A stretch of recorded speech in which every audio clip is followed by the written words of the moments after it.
First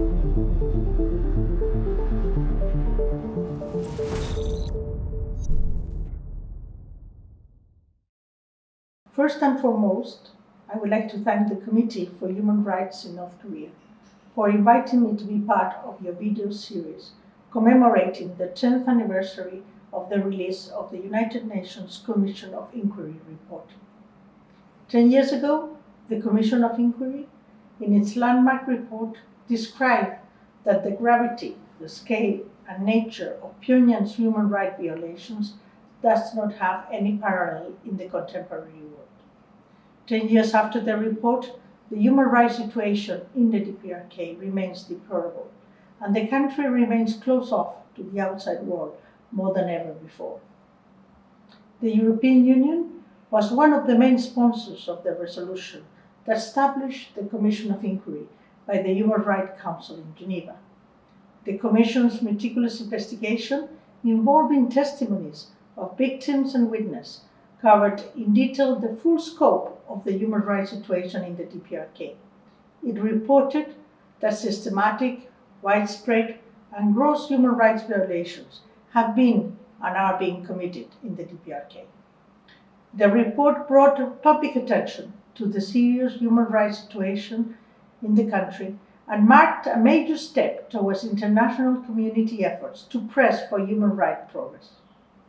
The European Union continues to lead international efforts in addressing the human rights situation in this country, including raising the human rights situation with DPRK bilaterally and through United Nations bodies.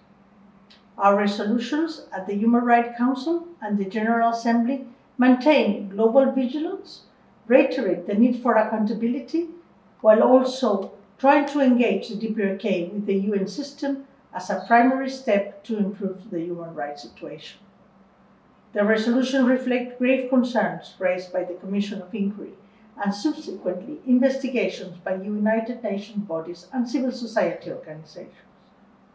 In December 2020, we adopted a global human rights sanctions regime, which has been prolonged for more than 3 years now until 2026, and this measure targeting individuals and entities, including North Korean ones, responsible for serious human rights violations and abuses worldwide, including in the DPRK, highlights the EU's commitment to denounce human rights violations and abuse wherever they occur.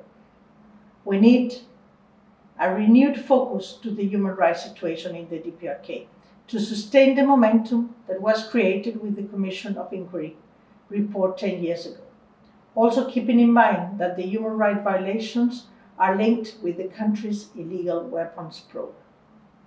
In this regard, the European Union has started initial preparations for a new resolution to be presented at the 55th Human Rights Council, which will mark the anniversary of the Commission's report and will refocus attention on the DPRK's human rights crisis. The EU will continue our cooperation with UN counterparts and with like-minded countries to address the situation and to ensure that the DPRK human rights situation will not turn into a forgotten crisis. The European Union supports the work of civil societies and non-governmental organizations like the Committee for Human Rights in North Korea, which play an important role in maintaining public awareness on the human rights situation in the DPRK. Thank you.